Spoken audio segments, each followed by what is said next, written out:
नमस्कार, मैं हूं प्रत्युष खरे और आप देख रहे हैं देशित। अमेरिका के पूर्व राष्ट्रपति डोनाल्ड ट्रंप पर फायरिंग हुई। उनके दाएं कान पर गोली लगी। हालांकि वो खतरे से बाहर है। उन्हें अस्पताल से छुट्टी भी मिल चुकी है और शूटर को सुरक्षा कर्मियों ने मार दिया। दावा है कि इस हमले में ट्रंप की जान बचने और भगवान जगन्नाथ की यात्रा के बीच एक कनेक्शन है।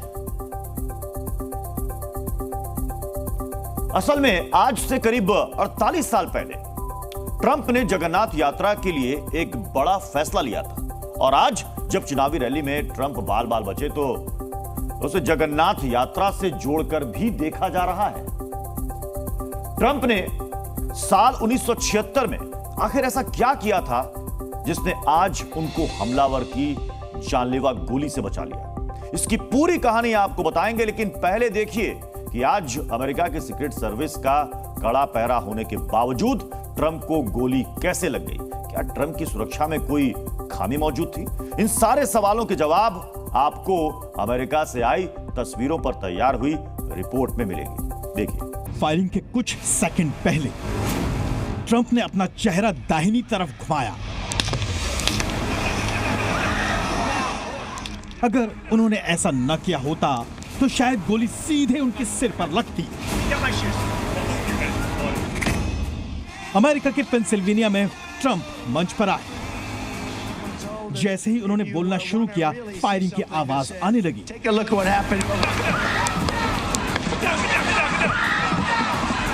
ट्रंप ने अपना हाथ दाहिने कान पर रखा। जब 3 गोलियां फायर हो गईं, तब वो मंच पर नीचे झुक गए। रैली में चीख पुकार मच गई। इतने में यूएस सीक्रेट सर्विस के एजेंट्स आकर ट्रंप के चारों तरफ सुरक्षा घेरा बना लेते हैं। ट्रंप उठकर खड़े होते हैं। इस दौरान एक एजेंट उनके सामने कवच बनकर खड़ा रहता है ताकि दोबारा उन्हें टारगेट ना बनाया जा सके। ट्रंप के चेहरे पर खून दिखाई देता है और इस दौरान ट्रंप अपनी मुट्ठी दिखाकर कुछ कहने की कोशिश करते हैं।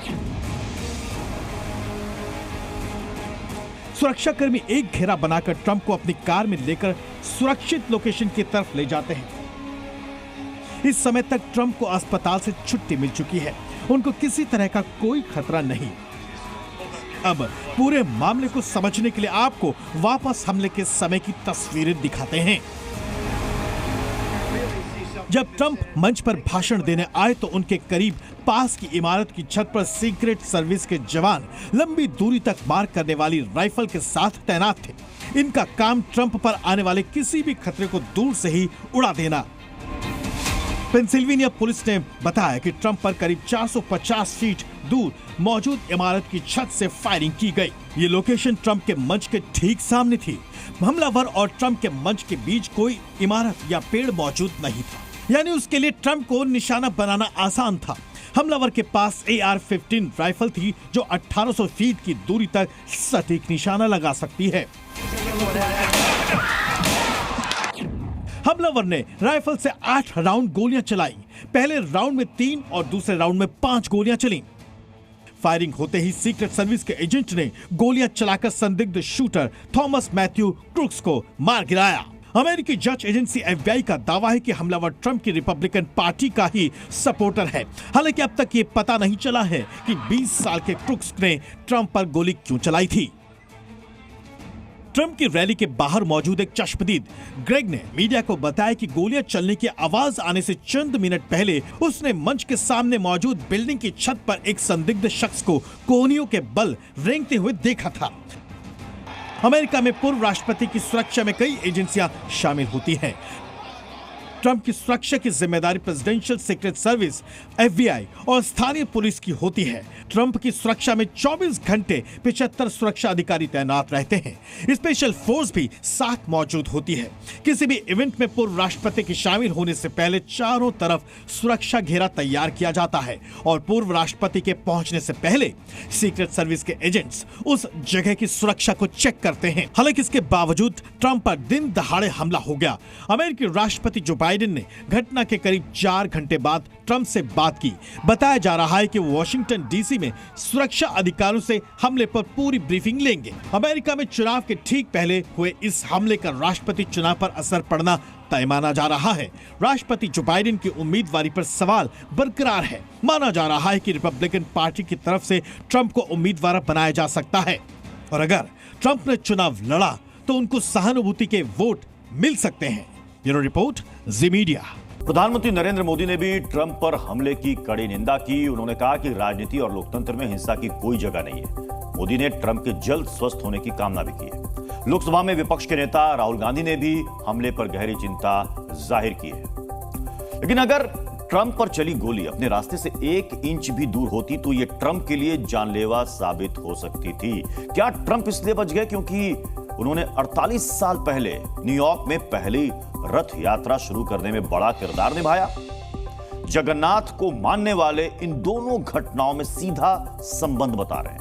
1976 में न्यूयॉर्क में ऐसा क्या हुआ था जिसके बाद आज ट्रंप पर जगन्नाथ की कृपा होने का दावा किया जा रहा है? देखिए। ट्रंप और जगन्नाथ का कनेक्शन न्यूयॉर्क में 1976 की इस पहली रथ यात्रा की तस्वीरों में मौजूद है। आज से 48 साल पहले अमेरिका में पहली बार जगन्नाथ की भव्य रथ यात्रा हुई। विशाल रथों के साथ न्यूयॉर्क के 5th एवेन्यू में भगवान जगन्नाथ के रथ निकले, जिसके साथ सनातन धर्म को मानने वाले हजारों लोगों की भीड़ भी मौजूद रही। पिछले 48 वर्षों से हर वर्ष न्यूयॉर्क में यह रथ यात्रा इसीलिए हो रही है क्योंकि 1976 में डोनाल्ड ट्रंप ने एक बड़ा फैसला लिया था। ट्रंप का वो फैसला ही उनके बचने की वजह माना जा रहा है। ट्रंप को लेकर यह दावा स्कॉन का है, जिसे दुनिया भर में हरे कृष्ण आंदोलन के नाम से भी जाना जाता है। असल में 13 जुलाई 1966 में न्यूयॉर्क में भक्ति वेदांत स्वामी प्रभुपाद ने इस्कॉन की स्थापना की थी। इसके 10 वर्ष पूरे होने के बाद न्यूयॉर्क में 3 भव्य रथों को लेकर भगवान जगन्नाथ की यात्रा निकालने का निर्णय लिया गया था।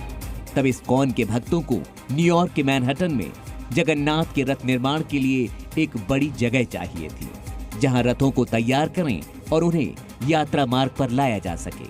हालांकि तब कोई भी जमीन मालिक इसके लिए जगह देने को तैयार नहीं था। इसके बाद इस्कॉन के भक्तों को किसी ने डोनाल्ड ट्रंप का नाम सुझाया, जो उस समय बड़े रियल एस्टेट कारोबारी हुआ करते थे। 1976 में ट्रंप चाहते तो रथ यात्रा के लिए जमीन देने से मना कर सकते थे। उन्होंने कारोबारी होने के बावजूद तब अपनी जमीन के लिए कोई पैसे नहीं लिए। 2024 में ट्रंप की हत्या की कोशिश हुई और वो बाल बाल बच गए। आप इन दोनों घटनाओं को संयोग कह सकते हैं। हालांकि जगन्नाथ के भक्त मानते हैं इन दोनों में सीधा संबंध है और किसी देवीय हस्तक्षेप की वजह से ही ऐसा हो पाया। जगन्नाथ ने डोनाल्ड ट्रंप को बचाया। ब्यूरो रिपोर्ट, जी मीडिया। और अब बात भगवान जगन्नाथ के खजाने की। जी हां, खजाने की चर्चा दशकों से हो रही है। पूरी दुनिया ये बात जानना चाहती है कि आखिर कितना खजाना भगवान जगन्नाथ की तिजोरी में बंद है। आज भगवान जगन्नाथ के भक्तों का यह इंतजार भी खत्म हो गया है। जैसे ही मंदिर के तहखाने का पहला दरवाजा खुला, हर किसी की नजरें भगवान के खजाने पर गड़ी हुई थी। हालांकि अभी और कई दरवाजे खुलने बाकी हैं। खजाने की गिनती पूरे होने बाकी है। भगवान जगन्नाथ के खजाने पर सांपों का भी पहरा है। उसे भी ध्यान में रखकर प्रशासन की टीम भगवान जगन्नाथ के खजाने तक पहुंच गई है।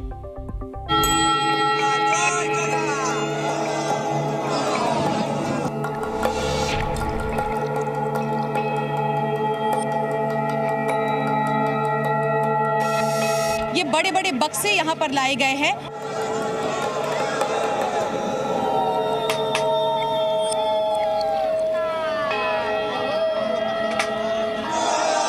जय श्री जगन्नाथ के जयकारों के साथ 46 साल बाद आज वो शुभ मुहूर्त आया है जब भगवान के घर में खजाने खुल रहे हैं।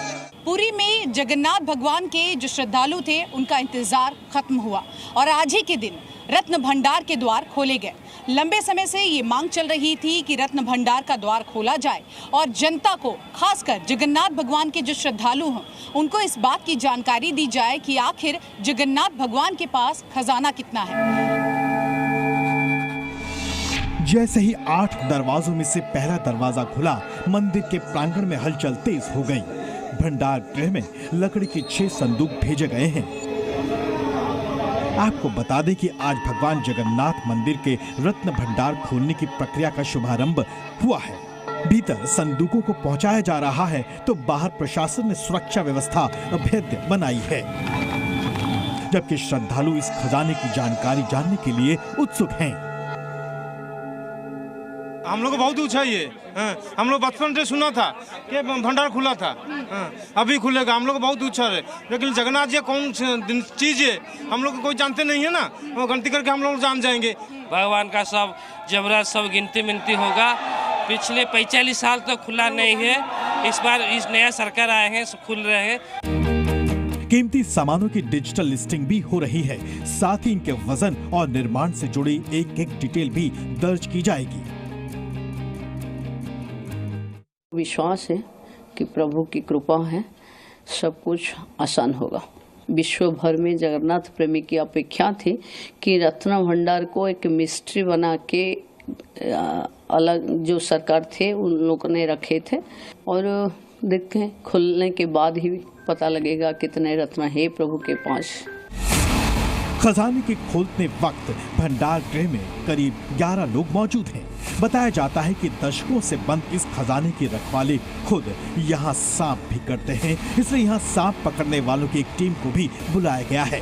श्री जगन्नाथ मंदिर प्रशासन की ओर से हाईकोर्ट में दिए हलफनामे के मुताबिक रत्न भंडार में 3 कक्ष हैं। आंतरिक कक्ष में 50 किलो 600 ग्राम सोना है, जबकि 134 किलो 50 ग्राम चांदी, जिसका इस्तेमाल कभी नहीं हुआ। बाहरी कक्ष में 95 किलो 320 ग्राम सोना और 19 किलो 480 ग्राम चांदी है। इन्हें त्योहार के मौके पर निकाला जाता है। वर्तमान कक्ष में 3 किलो 480 ग्राम सोना है और 30 किलो 350 ग्राम चांदी। रोजाना होने वाले अनुष्ठानों के लिए इन्हीं का उपयोग होता है। खास बात यह भी है कि भगवान जगन्नाथ मंदिर में रत्न भंडार को 2 हिस्सों में बांटा गया है। एक है बाहरी भंडार, जिसमें भगवान जगन्नाथ, बलराम और सुभद्रा के आभूषण हैं। इस भंडार को रथ यात्रा या विशेष अवसर पर खोला जाता है, जबकि भीतरी भंडार में रत्न भंडार है, जो अब भी रहस्य है। आपको बता दें कि मंदिर का खजाना आधिकारिक तौर पर आखिरी बार 40 साल पहले 1978 में खोला गया था। शिवांगी ठाकुर के साथ ब्यूरो रिपोर्ट, जी मीडिया। और अब बात पश्चिम बंगाल की। पश्चिम बंगाल में हिंसा रुकने का नाम नहीं ले रही है। ममता बनर्जी के मुख्यमंत्री होते हुए भी इन दिनों टीएमसी के नेता कुछ ज्यादा ही टारगेट पर हैं। देशहित में हमने आपको दिखाया था कि कैसे टीएमसी सांसद सौगत राय और टीएमसी के विधायक मदन मित्रा को जान से मारने की धमकी दी गई, और कल रात टीएमसी के 2 नेताओं को गोली मार दी गई। उनमें से एक की मौत भी हो गई। वहीं दूसरी ओर बीजेपी ने बढ़ती हिंसा को लेकर राजभवन के सामने आज ममता बनर्जी के खिलाफ प्रदर्शन किया।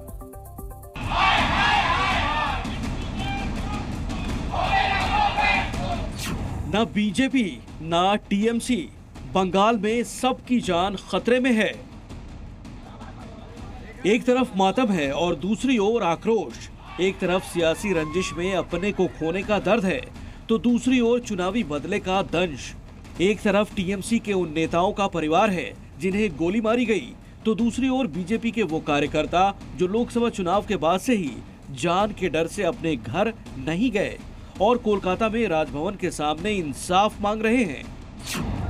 राजभवन के सामने बीजेपी नेता शुभेंदु अधिकारी की अगुवाई में ममता सरकार के खिलाफ धरना प्रदर्शन हुआ। सुबह 10 बजे से लेकर दोपहर 2 बजे तक हुए इस प्रदर्शन में 300 ऐसे लोग शामिल थे जो लोकसभा चुनाव के बाद से टीएमसी समर्थकों के हमले और धमकियों के डर से अपने घर छोड़कर बीजेपी दफ्तरों में कैंप बनाकर रह रहे हैं। We are not hurry for power. हम लोग पावर के लिए हरी नहीं है। हम लोग बंगाल का जनता को सुरक्षा देने के लिए हम लोग चिंतित हैं। ममता सरकार में बीजेपी के डर की सैकड़ों तस्वीरें आपने देखी होंगी, लेकिन सबसे बड़ा डर तो इस बात का है कि बंगाल में अपराधी इतने बेखौफ हो चुके हैं कि दीदी की पार्टी टीएमसी के नेताओं को भी नहीं बख्श रहे। उत्तरी दिनाजपुर जिले में इस्लामपुर ब्लॉक पड़ता है। इस्लामपुर ब्लॉक से सिर्फ 12 किलोमीटर दूर श्री कृष्णपुर इलाके में टीएमसी के 2 नेताओं पर फायरिंग हुई। इनके नाम बापी रॉय और मोहम्मद सज्जाद हुसैन हैं। बताया जा रहा है कि रात 9 बजे दोनों नेता एक ढाबे पर खाना खा रहे थे। इसी दौरान बाइक पर 9 से 10 नकाबपोश बदमाश आए और गोलियां चला दी। बापी रॉय की गर्दन में गोली लगी, उनकी मौत हो गई और सज्जाद की पीठ पर गोली लगी है, उनकी हालत गंभीर है। इस्लामपुर के महाकुमा अस्पताल में इलाज चल रहा है। देखिए, तृणमूल कांग्रेस के अंदर आपस में पैसे के तोलाबाजी को लेकर इतना बड़ा रैकेट चल रहा है कि हर जगह में ऐसी घटना घट रही है और समय के साथ एक घटना और बढ़ेगी। इवन जो व्यक्ति मारा गया, जो तृणमूल कांग्रेस के लीडर है, उनके फैमिली मेंबर भी कह रहे हैं कि सीबीआई इंक्वायरी हो। गोली तो चलेगा ही, क्योंकि आज ये पार्टी जो है ये पैसा बनाने के लिए पार्टी बना गया है। इन लोग को सिर्फ एजेंडा है, हमको पैसा बनाना है। सिंडिकेट चल रहा है, तोलाबाजी चल रहा है, कटमनी चल रहा है। पुलिस के पास पूरा कहानी का सीसीटीवी फुटेज है, मगर पुलिस अभी भी कुछ सवाल का जवाब नहीं दे रहे हैं। अभी भी किसी को अरेस्ट नहीं किया है पुलिस सिर्फ एक बात बता रहे हैं कि घटना का तदंत चल रहा है। स्वाभाविक तौर से ये सवाल उठता है, जहां पर यह घटना घटा है उस जगह से 25 किलोमीटर दायरे में पुलिस की दो थाना है, तब ये कैसे घट सकता है? ऐसा घटना कैसे इतना आर्म्स वहां पर आया, कैसे ये गोली चली? पूरा सवाल ही सवाल है जिसका कोई जवाब नहीं मिल रहा है। जी मीडिया के लिए भवानंद सिंह, उत्तर दिनाजपुर। आज उत्तर प्रदेश में मुख्यमंत्री योगी आदित्यनाथ ने बीजेपी कार्यकर्ताओं को बूस्टर डोज दिया है। 2024 के लोकसभा चुनाव में उत्तर प्रदेश के अंदर बीजेपी की हार पर आज सबसे बड़ी बैठक थी। इस बैठक में बीजेपी के राष्ट्रीय अध्यक्ष जेपी नड्डा भी मौजूद थे, लेकिन सबसे ज्यादा चर्चा योगी आदित्यनाथ के भाषण की हो रही है। उन्होंने हार पर मंथन के बीच मुहर्रम का जिक्र कर अपना एजेंडा साफ कर दिया। सीएम योगी का मैसेज साफ है, मुहर्रम मनाइए लेकिन कायदे में रहकर। याद करिए, इसी मुहर्रम के समय में सड़कें खाली हो जाती थी, सूनी हो जाती थी। आज मुहर्रम आयोजित हो रहा है, इसका पता भी नहीं लग रहा है। ताजिया के नाम पर घर तोड़े जाते थे, पीपल के पेड़ काटे जाते थे, सड़कों के तार हटाए जाते थे, पुल तोड़ दिए जाते थे। आज कहा जाता है किसी गरीब की झोपड़ी नहीं हटेगी। आज कहा जाता है कोई तार नहीं हटेगा। आज कहा जाता है कि सरकार नियम बनाएगी, पर्व और त्योहार मनाना है तो इन नियमों के अंतर्गत मनाओ और नहीं तो अपने घर में बैठ जाओ। असल में बीजेपी का यही प्रॉब्लम है। बीजेपी ये समझती है कि जब तक समाज में लोगों को तोड़ा ना जाए, बांटा ना जाए, हमारा वोट बैंक नहीं बन सकता। बीजेपी ने आकर ये माइंडसेट बनाना शुरू किया लोगों का। सबसे बड़ा झटका तो योगी आदित्यनाथ को लगाया ना, तो वहाँ से वो 29 सीटें हार गए बीजेपी। तो उनको समझ लेना चाहिए कि ये जो उन्होंने नीतियाँ अपनाई थी उसी का विरोध किया है लोगों ने। सीएम योगी ने मुहर्रम पर कायदे से रहने की हिदायत दी है, तो आज पार्टी कार्यकर्ताओं को भी कायदे से जीत हासिल करने के लिए बूस्टर डोज दिया है। दरअसल बीजेपी ने आज यूपी में खराब प्रदर्शन पर मंथन किया ताकि 2027 में प्रचंड जीत हासिल की जा सके। योगी ने दावा किया है कि विपक्षी दल अब आगे उछल कूद नहीं मचा सकेंगे। योगी ने बीजेपी कार्यकर्ताओं को एक बार फिर जोश में आने को कहा है। हम अपनी उपलब्धियों को मुद्दा नहीं बना पाए, मुझे लगता है इनको दोबारा उछल कूद करने का अवसर ही नहीं मिल पाएगा। आज बुलडोजर बाबा खुलकर बोले, बिना रुके धारा प्रभाव बीजेपी के नेताओं और कार्यकर्ताओं के सामने गरजे। लोकसभा चुनाव परिणामों के बाद पहली बार लखनऊ में बीजेपी कार्य समिति की बैठक में मुख्यमंत्री योगी आदित्यनाथ ने 2024 के चुनाव परिणामों पर पार्टी के अध्यक्ष और वरिष्ठ नेताओं के साथ मंथन किया। यूपी में खराब प्रदर्शन पर सबक सीखते हुए बीजेपी में जोश भरने में कोई कोर कसर भी नहीं छोड़ी। कमल चुनाव चिन्ह को विजयी बनाने के संकल्प के साथ अगर हम आगे बढ़ेंगे, जो लोग उछल कूद करने का कुत्सित प्रयास कर रहे हैं, मुझे लगता है इनको दोबारा उछल-कूद करने का अवसर ही नहीं मिल पाएगा। आपको बता दें कि 2024 के खराब प्रदर्शन पर मंथन के साथ साथ आरक्षण, संविधान, जातिवाद और सरकारी भर्तियों पर भी चर्चा हुई। योगी ने इस दौरान साफ कर दिया कि वो माफियाओं को अब भी बख्शने वाले नहीं, जबकि जात पात की राजनीति करने वालों पर भी उन्होंने करारा प्रहार किया।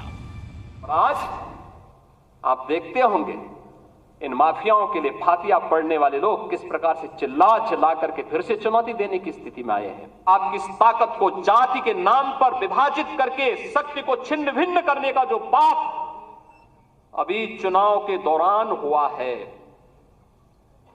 हमें उससे सतर्क और सावधान होना होगा कि जो षड्यंत्र हो रहे थे, जिस षड्यंत्र की आशंका दिखाई दे रही थी, उस षड्यंत्र को करने में वे विदेशी ताकतें और विरोधी सभी सफल हो गए। सीएम योगी ने माना कि अति आत्मविश्वास से उन्हें खामियाजा भुगतना पड़ा है। वोटों की शिफ्टिंग होती है और कहीं पर जब हम लोग ये मान करके चलते हैं आत्मविश्वास में कि हम तो जीत ही रहे हैं, तो स्वाभाविक रूप से वहां पर कहीं न कहीं हमें खामियाजा भी भुगतना पड़ता है। योगी को 2027 में यूपी में एक बार फिर सरकार बनने का पक्का भरोसा है। बारी जब पार्टी अध्यक्ष जेपी नड्डा की आई तो उन्होंने भी योगी के सुर में सुर मिलाया। और मैं यहाँ दावे से कह सकता हूँ कि मैं हूँ या मंच पर बैठे लोग हैं या सामने बैठे नेतृत्व है, कोई भी अपने परिवार के कारण नहीं है, वो अपने कर्म के कारण है। बीजेपी अब गलती से भी कोई गलती करने के मूड में नहीं है, इसलिए मिलजुल कर बीजेपी को यूपी में फिर मजबूत करने में जुट गए हैं। दूसरी ओर विपक्ष भी बीजेपी की नई तैयारी के बाद नई सिरे से हमलावर है। भारतीय जनता पार्टी की कार्यसमिति सिर्फ एक ढोंग और तमाशा है, ये दिखावे से ज्यादा कुछ नहीं। जाहिर है आगे की लड़ाई के लिए बीजेपी ने कमर कस ली है। विशाल रघुवंशी के साथ ब्यूरो रिपोर्ट, जी मीडिया। तो बीजेपी एक तरफ यूपी में आगे की लड़ाई की तैयारी कर रही है, तो अखिलेश यादव की साइकिल लोकसभा चुनाव में यूपी में शानदार प्रदर्शन करने के बाद महाराष्ट्र की ओर चल पड़ी है।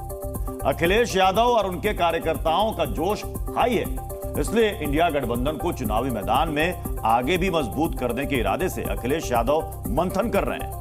अखिलेश यादव ये चाहते हैं कि दो लड़कों की जोड़ी यूपी के बाद महाराष्ट्र में भी अपना दम दिखाए। हम लोग आपके लिए लगातार संघर्ष कर रहे हैं। यूपी के चुनाव के नतीजों के बाद अखिलेश यादव का जोश हाई है। वो यूपी में साइकिल तेज दौड़ाने के बाद अब महाराष्ट्र में भी समाजवादी पार्टी की साइकिल हाईवे पर उतारने के लिए तैयार है। यानी अब वो महाराष्ट्र के आगामी चुनाव के लिए अपने कार्यकर्ताओं के साथ मंथन कर रहे हैं। अब महाराष्ट्र में भी समाजवादी पार्टी 12 सीटों की मांग कांग्रेस से कर रही है। अखिलेश यादव ने साफ कर दिया है कि अगर गठबंधन होता है तो 12 सीटों पर बातचीत होगी। अगर ऐसा नहीं होता है तो सपा महाराष्ट्र में अकेले ही चुनाव लड़ने पर विचार कर सकती है। अखिलेश यादव का संदेश कांग्रेस के लिए साफ है कि दो लड़कों की जोड़ी अगर आगे भी कामयाब बनानी है तो समाजवादी पार्टी के साथ कांग्रेस को महाराष्ट्र में भी साथ आना होगा। सूत्रों के मुताबिक मुंबई में अपने कार्यकर्ताओं से मुलाकात के दौरान अखिलेश यादव महाराष्ट्र में संगठन को मजबूत करना चाहते हैं। वो सुनने की इस बार दोनों शहजादे न केवल शह देने जा रहे हैं बल्कि इस बार मात भी देने का काम करेंगे। कुछ इसी अंदाज में भी अखिलेश यादव कांग्रेस को लेकर महाराष्ट्र में बड़ी उम्मीदें लगाए बैठे हैं। दरअसल अखिलेश 2024 के लोकसभा चुनाव में दो लड़कों की जोड़ी को लेकर बेहद जोश में थे और अब अखिलेश यादव 9 अगस्त को महाराष्ट्र के मालेगांव में भी जनसभा करेंगे। हालांकि बीजेपी ने अखिलेश यादव को नसीहत दी है। इंडिया अलायंस गठबंधन अपने निजी राजनीतिक स्वार्थ के लिए ये एक फॉर्मेशन हुआ है।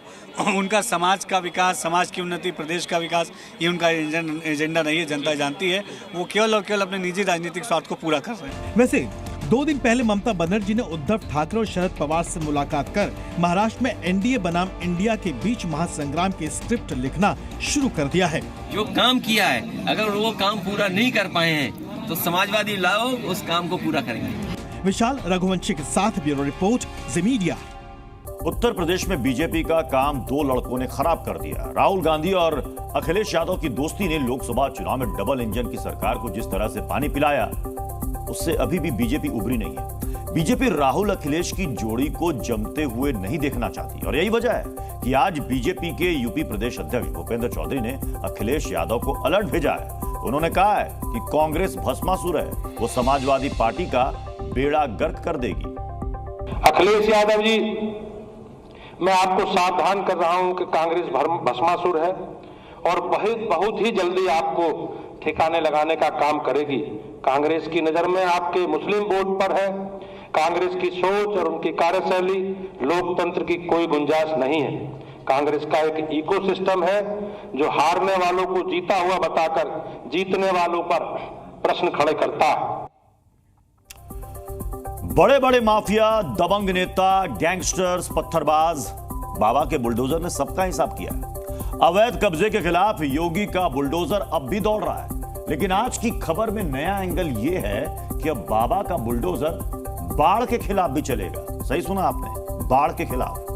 ग्राफिक्स की मदद से तैयार ये क्रिएशन जो आप इस वक्त देख रहे हैं, ये सिर्फ इस खबर को आसानी से समझाने की एक कोशिश है। और मैं समझ रहा हूं कि आप जरूर ये पूछना चाहेंगे कि आखिर बुलडोजर से बाढ़ का खतरा कैसे टाला जा सकता है। तो इसके लिए आपको रिपोर्ट देखनी होगी, जिससे आप समझेंगे कि आखिर बाढ़ से कैसे लड़ेगा ये बुलडोजर।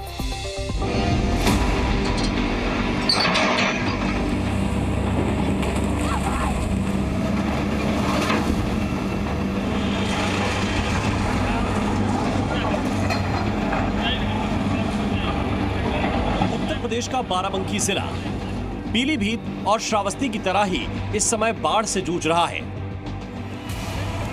वहीं दूसरी ओर बाबा का बुलडोजर बाराबंकी के उस इलाके में खटाखट एक्शन ले रहा है जहां बाढ़ कभी भी आ सकती है। बुलडोजर का बाढ़ कनेक्शन समझाने से पहले आपको इस वीडियो का पूरा ब्यौरा दे देते हैं। बाराबंकी का ये जमुरिया नाला है और 2 बुलडोजर यहां मकान तोड़ते दिख रहे हैं। नाले के बाईं ओर भगवा रंग वाला बुलडोजर एक स्कूल को तोड़ रहा है, वहीं नाले के दाईं तरफ पीले रंग का बुलडोजर कुछ मकानों को ध्वस्त कर रहा है। प्रशासन के मुताबिक आज की कार्रवाई में अवैध कब्जा करके बनाए गए 2 स्कूल तोड़े गए। जय हिंद स्कूल और महारानी लक्ष्मीबाई स्कूल के साथ साथ नाले के पास 25 मीटर की जमीन पर बने कई अवैध मकान इसलिए ध्वस्त किए गए ताकि आसपास रहने वाले हजारों लोगों को बाढ़ से बचाया जा सके। अब आप कहेंगे ये कैसे? तो ये ऐसे। अवैध कब्जा और अवैध निर्माण की वजह से जमुरिया नाला अपना अस्तित्व खोता जा रहा था। उसकी चौड़ाई लगातार कम होती जा रही थी। ऐसे में पानी की निकासी ठीक से नहीं हो रही थी। पिछले साल बाराबंकी में आई भीषण बाढ़ की एक बड़ी वजह ये भी थी। इसलिए प्रशासन ने फैसला किया कि नाले के आसपास अतिक्रमण हटाकर इसे और चौड़ा किया जाए ताकि समय रहते कम से कम इस इलाके को सैलाब से सुरक्षित रखा जाए। पिछले 1 महीने से इस नाले की सफाई हो रही है। नेपाल की ओर से पानी छोड़ने की वजह से सरयू नदी का जलस्तर तेजी से बढ़ा है। बाराबंकी के कई गांव पिछले कई दिनों से बाढ़ में डूबे हैं। पिछले दिनों नाव से बारात निकलने वाला वीडियो वायरल हुआ था। ये वीडियो भी बाराबंकी से ही था। और अब बाढ़ से बचाने वाले नाले पर हुए अतिक्रमण को हटाते बुलडोजर की तस्वीर भी बाराबंकी की ही है। ब्यूरो रिपोर्ट, जी मीडिया।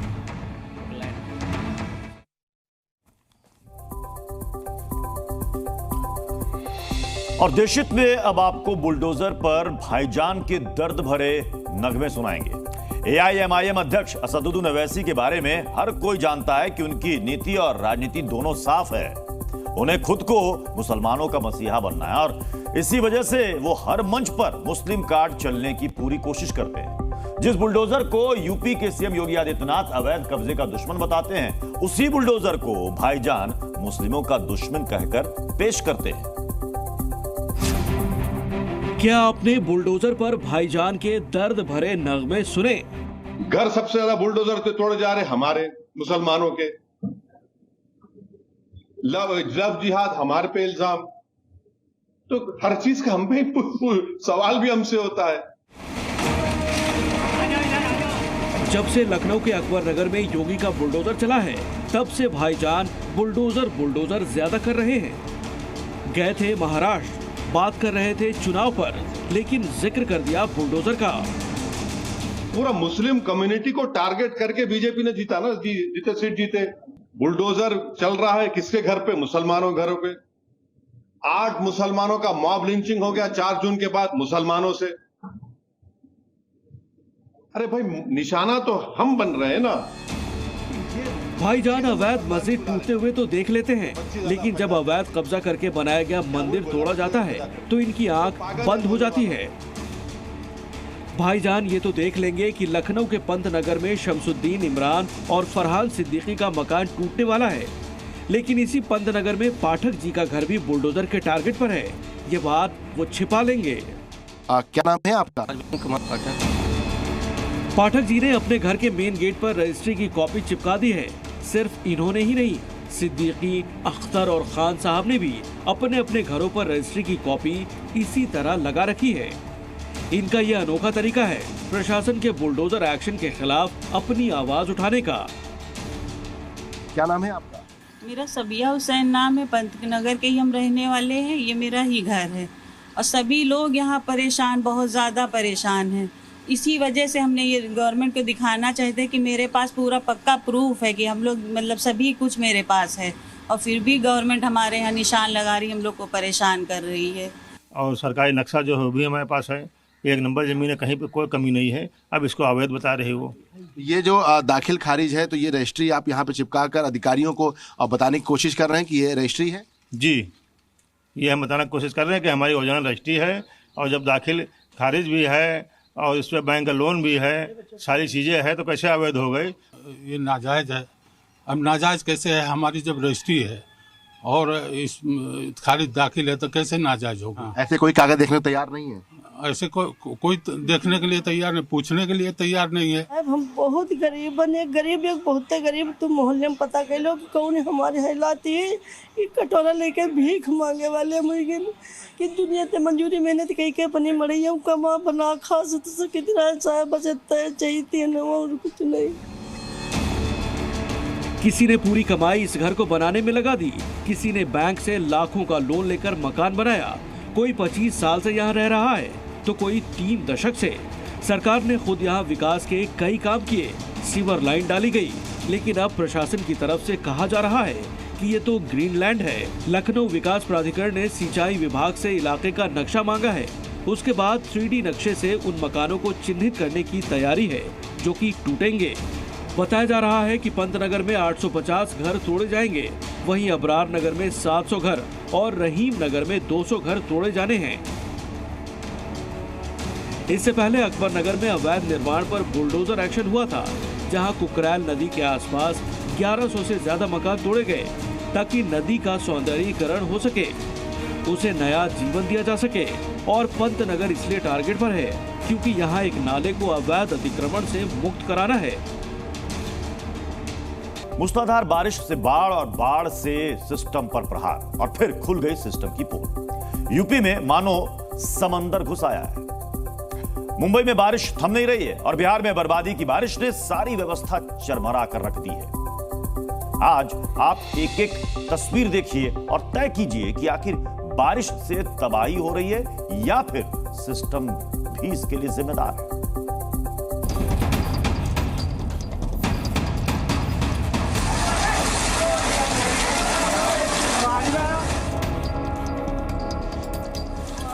टोंक में हो रही भीषण बारिश के बीच सड़कें दरिया बन गई हैं।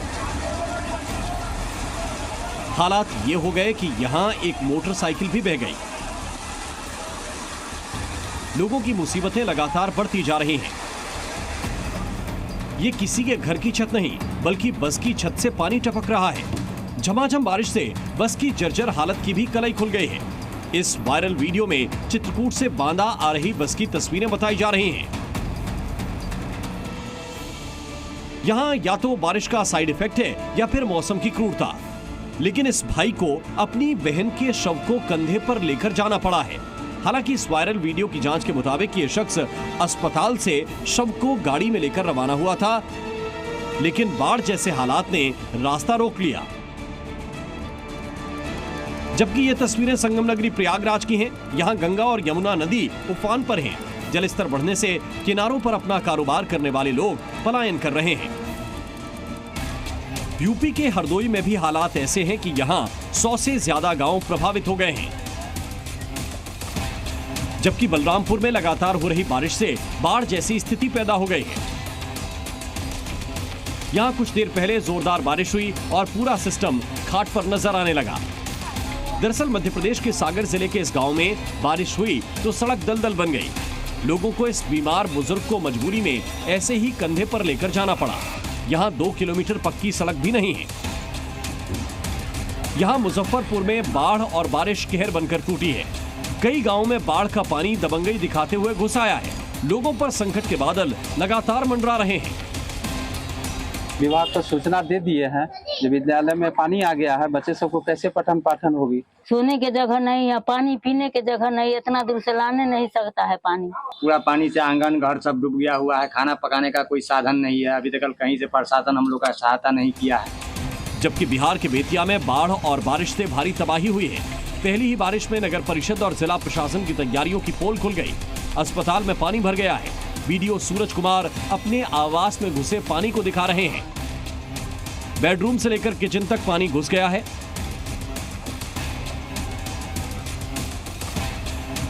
आपको आगाह कर दें कि बिहार के बक्सर, गोपालगंज, सिवान, किशनगंज, अररिया, मधुबनी, मुजफ्फरपुर, दरभंगा में मौसम विभाग ने अलर्ट जारी किया है। गुजरात के वलसाड में भी लगभग ऐसा ही हाल है। ये पूरा भर जाता है तो हम लोग को इतना तकलीफ होता है, खाने का भी वांदा हो जाता है। पानी में कैसे जाए? पानी की समस्या हर वक्त रहती है इधर, 2013 से रहती है। मुंबई और रायगढ़ में भी हालात बिगड़ गए हैं। जबकि महाराष्ट्र में भी कई जगह भारी बारिश के साइड इफेक्ट देखने को मिले हैं। मुंबई एयरपोर्ट पर भी हाल बुरा ही है। पुणे में भी बारिश से पूरा शहर घबराया हुआ है। ब्यूरो रिपोर्ट, जी मीडिया।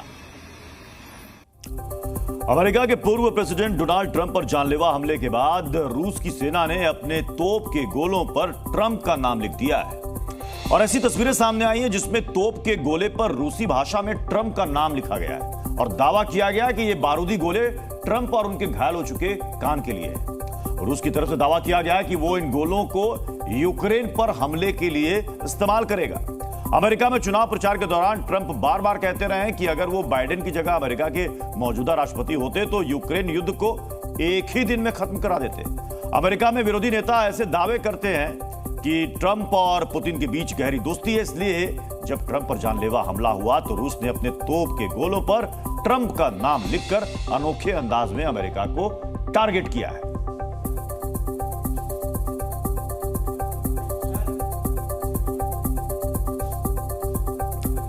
क्या हथौड़े से कैंसर का इलाज हो सकता है? क्या हथौड़े से दिल की बीमारी ठीक हो सकती है? क्या हथौड़ा बाबा के आगे देश दुनिया के तमाम डॉक्टर फेल हैं? आज देखिए जी न्यूज के स्टूडियो में सबसे बड़ा लाइव टेस्ट ऑपरेशन पाखंडी 2.0 रात 9 बजे। मनो भैया, हाँ जी, शुगर के पेशेंट नहीं, शुगर मैं ठीक नहीं करता। मैं रोग कोई ठीक नहीं करता। रोग नहीं करते ठीक? नहीं। क्या करते हैं पहले ये बता दीजिए। ये पकड़िए, मोबाइल इलाज कीजिए। लगाइए, मरीज को लगाइए। हाँ? 140-90 आइए। मेरा काम नहीं है, वो डॉक्टर का काम है। कहाँ दर्द रहता है आपको? अच्छा, सालू बस आंखों में देखती रहिए। मैंने बस आंखों में देखते? क्यों आंखों में डरा रहे हैं? बीपी आइए, पसीना आ रहा है। मनु भैया का बीपी चेक कीजिए। उससे कुछ नहीं होता है। चेक करवा लो। मैं यज्ञोपैथी से प्रेत बाधा ठीक करता हूँ, उससे कष्ट होते हैं। आप यहाँ पर बोलिए कि मैं डॉक्टर दवाई देते रहते हैं 10-10 साल। मनु भैया कहाँ जा रहे हैं? अरे देखिए वो इंतजार कर रहे हैं।